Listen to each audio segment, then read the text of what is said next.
I would like to give thanks to Yahweh for His good and His love endures forever. At alam niyo naman po ay 2 weeks po ako nawala po dito. Ako po ay nag-training po sa Clark.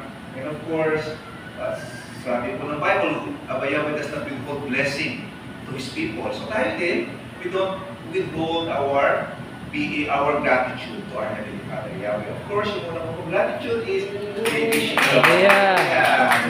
Baby. Hindi po nakasama ng 2 weeks yung si baby. Kasi pagkatapos na nanganak, umalis po ako kaagad para sa aking training. Okay? And next, yan, kakatapos lang po ng aking training. Pagka nakatapos up, ibig sabihin pumasa. Yung training ko po ay 2 weeks. Itong session po yun ng simulator. Yung sa likod po namin simulator, pagpapasok ka dyan sa likod, para kang sa cockpit ng aeroplano. Kompleto, may maraming mga photos, yung nakailaw dyan, mga screen, para kung sa loob ng aeroplano, gumaganon din yan. Gumaganon sa parang sa loob. At napakabilis po ng turo. Minsan di ako makakop up, ang daming babasahin. Pages po talaga. Kaya minsan sabi ko, mapasa ba ako?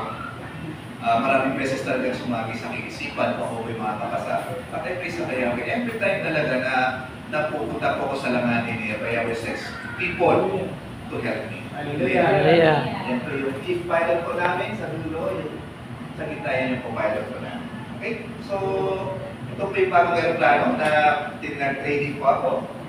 Yan po yung mahabang aeroplano. Kung inyo pong imaginein, isipin yung aeroplano, kapag yung dulo po ng bahay po na to, nalagpas sa highway, ganun po siya haba.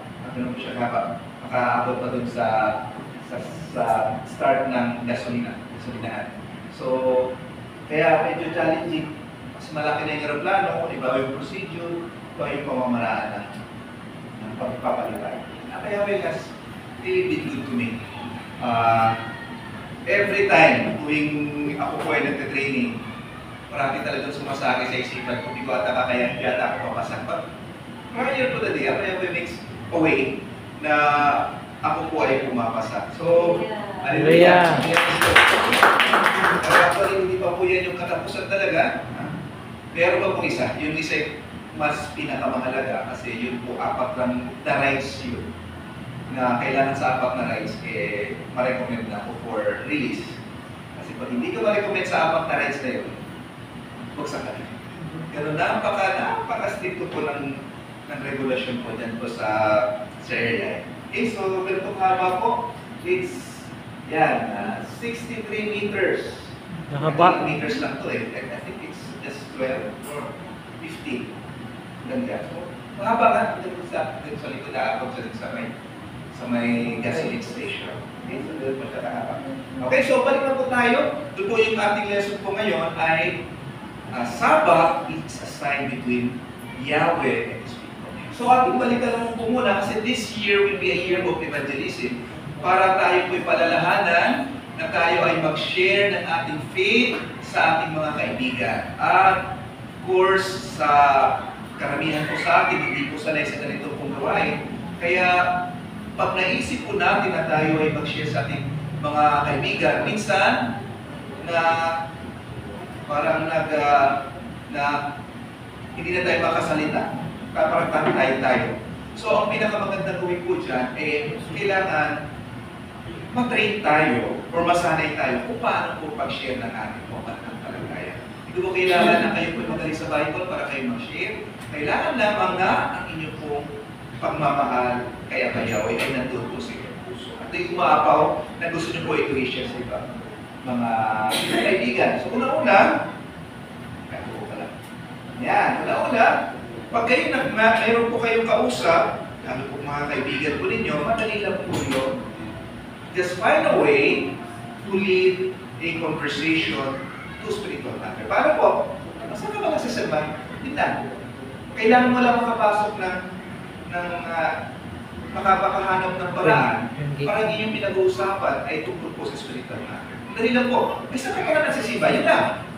Yun na yung opening na kailangan po. Hindi nyo kailangan mag-isip ng, di Ba, kailangan na may hawak kayong Bible, hindi kailangan may hawak kayong mga kung ano. Ano ka lang? Saan ka nga pala nagsisimba? Okay, pagka sumagot ko siya na ako ay sa Catholic, ako po ay sa Protestant, that's the time, okay? That's the time na pwede ka na pumasok. So pag sa pag-share ng faith po natin, ang una po natin sasabihin, okay, yung kami po ay, pwede po mamaya, pwede po sabihin na kami po ay, ako po ay nagsisimba sa Yahweh's Assembly in Yeshua. Kasi, yan, yung Bible kasi was originally written in Hebrew language. Yun po yung una yung sasabihin kapag tayo po na nagsishare na. Yung Bible, it was originally written in Hebrew language. Kung natin dito, yun po yung Bible, yan dito po yung importante kasi ang akala ng mga tao, yung Bible ay sinulat sa wikang Tagalog, sa wikang Ingles, kaya tingnan mo sa Bible po, Diyos nakasulat dyan, Lord nakasulat dyan, God nakasulat dyan. Kaya yung unang po natin i-emphasize, yung Bible na inyong hinahawakan ay hindi po yan yung original. Translation lamang yan sa original. At sa original na Bible, nakasulat sa wikang Hebreo. At sa wikang Hebreo, kung ating po titingnan, Yahweh po ang kalagay. Yahweh at saka Yeshua. Yan. Okay? Ganun na po yun. Madali lang po. Yung Bible